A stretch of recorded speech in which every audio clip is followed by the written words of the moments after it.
Je travaille en ce moment sur, ma manière de parler.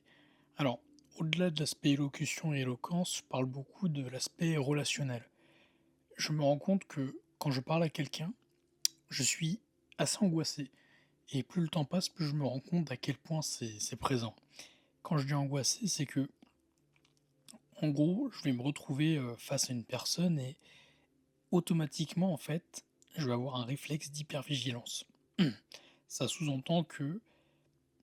la personne ne va pas forcément le voir, mais je vais être un poil sur la défensive et en fait, ça va se refléter sur le côté, nerveux que j'ai. En gros, je parle vite parfois, même si globalement je le contrôle plutôt bien ça, mais je parle surtout avec ma voix, de la gorge. En gros, je parle beaucoup comme ça, alors que voilà, ça c'est vrai que ça s'améliorait ça, mais avant je parlais vraiment juste avec la partie haute de ma bouche, avec la gorge très serrée, alors que maintenant j'essaye d'être un peu plus avec le ventre. À noter que en relationnel, parler avec le ventre, c'est encore très, très, très, très difficile et donc les autres symptômes que j'ai quand je parle en relationnel avec des gens, enfin quand je parle à des gens quoi, c'est que j'ai des patterns, soit de réponses toutes faites, en gros je vais entendre ce que la personne va me dire, mais automatiquement en fait mon cerveau il va très vite comprendre, il va très vite anticiper et dès que la personne a fini sa phrase, voire même parfois avant, je vais rebondir dessus avec soit ma réflexion, soit, soit comment dire? Soit une réponse toute faite de je pose une question pour bien comprendre enfin ce qu'il m'a dit, soit une question un peu basique, soit un compliment, enfin, en fait, j'ai des patterns déjà tout préparés de communication que j'emploie pour me maintenir une relation saine, qui me «détend», enfin entre guillemets, enfin qui me met pas en danger de réflexion ou de stress ou de sentiment de rejet, d'humiliation. Par exemple, je sais que quand la personne comprend pas ce que je dis, ça peut très vite me mettre en angoisse, quoi et donc j'ai ces patterns-là qui sont en place et en fait, je me rends compte que quand j'essaye d'en sortir, donc quand j'essaye de prendre le temps d'entendre la personne, parce que j'ai pris conscience que justement, je parlais trop en mode pattern, en mode, je réponds automatiquement, donc je dis ce que je pense et c'est tout de suite parfois un peu plus confus, quand je suis dans un état de stress, hein. Parfois, je parle avec des personnes avec qui je suis en confiance et avec qui je me sens à l'aise et auquel cas, je suis un peu plus naturel et même parfois très, j'aime beaucoup la sensation que j'ai quand je suis bien parce que je dis des trucs très pertinents et beaucoup plus charismatiques, que ça soit envers moi ou envers la personne en face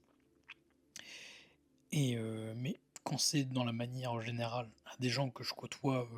régulièrement, même des amis, hein, quand je leur dis quand j'essaye de sortir du coup de mes patterns, j'en ai un autre qui se met en place. Donc, par exemple, je vais leur expliquer quelque chose avec lequel je suis aligné, que j'ai réfléchi et que j'ai répondu, avec pertinence, en gros. Donc pas par un pattern, pas par une question ou un truc qui me permet de me sauver dans la conversation. Je me répète, hein, mais c'est pour qu'on comprenne bien quand même. Donc je développe ce que je dis, mais par contre, je vais avoir des réflexes de soumission très, très présents. Donc, je vais automatiquement parler avec la gorge. Ça, c'est systématique, donc parler comme ça, alors que j'aimerais prendre plus le temps de parler avec le ventre, avec «paix» entre guillemets. Donc comme j'essaye de le faire là en vidéo, même si pour moi c'est pas encore une simplicité, donc soit j'ai ce réflexe de parler avec la gorge, qui est dans 99 des cas présent, soit j'ai, un réflexe qui va être de baisser les yeux, de pas regarder la personne dans les yeux. Parce que souvent quand je parle, en fait, comme vous pouvez le voir, je cligne beaucoup des yeux et j'ai compris que c'était lié vachement, alors en partie à la fatigue et aux écrans, mais aussi en partie au fait que quand j'essaie de communiquer, quand je suis dans une relation avec une personne,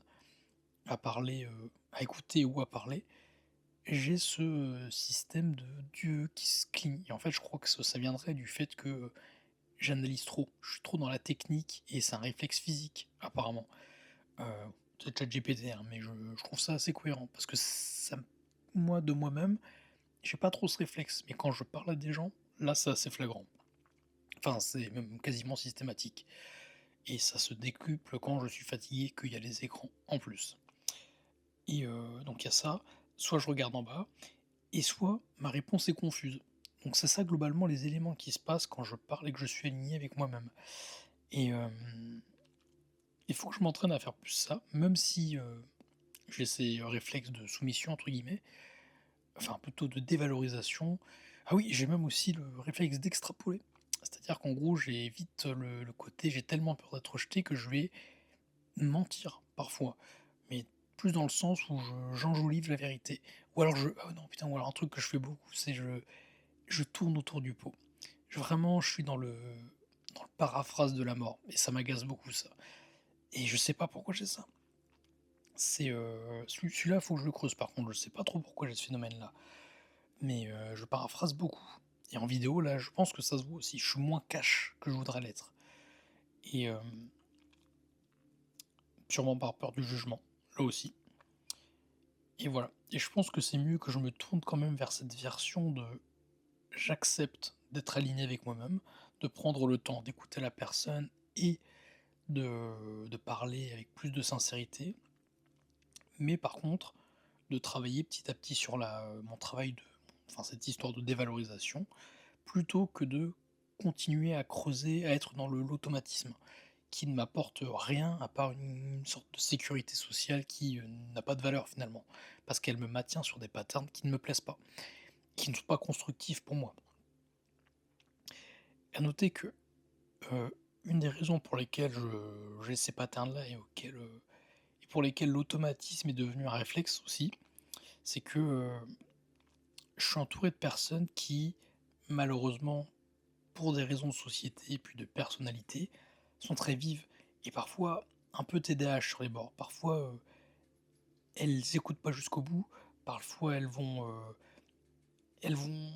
beaucoup rire, beaucoup en fait, elles vont pas forcément prendre trop en sérieux ce que je veux dire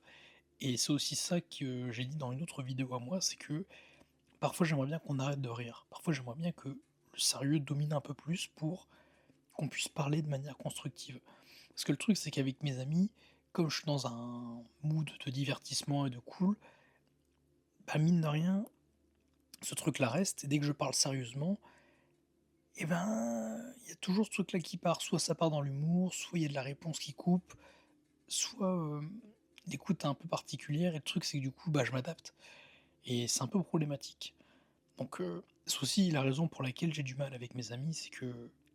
c'est pas forcément tout à fait ce que je voudrais en termes de relation. Et je manque cruellement de relations avec de gens qui m'écoutent, me respectent, sur la profondeur de ce que je dis et jusqu'au bout. Et c'est vrai que c'est intéressant que je lui dise ça parce qu'il faudrait que je cherche des gens comme ça. Et voilà, c'est tout ce que je voulais dire. Donc tout ça pour dire que s'il y a des personnes qui se reconnaissent dans ces phénomènes-là, qui sont quand même beaucoup liés à des soucis de misanthropie, d'agoraphobie, de trauma relationnel, beaucoup liés au rejet, au harcèlement et même à la violence physique parfois de certains camarades, ou d'une ou 2 personnes qui peuvent avoir un réel impact sur le rapport aux personnes du même sexe ou de sexe opposé. Parce que là, par exemple, je parle de manière générale, mais si on parle de filles précisément, moi je fais tout pour les fuir, hein. Là, on est vraiment sur un système où, si une fille, je vais faire très attention à prendre des distances ou à faire gaffe à ce que je dis. Ou alors faut vraiment que je la connaisse bien et que voilà, je sache à peu près comment l'appréhender. Et voilà, c'est tout. Donc prenez soin de vous.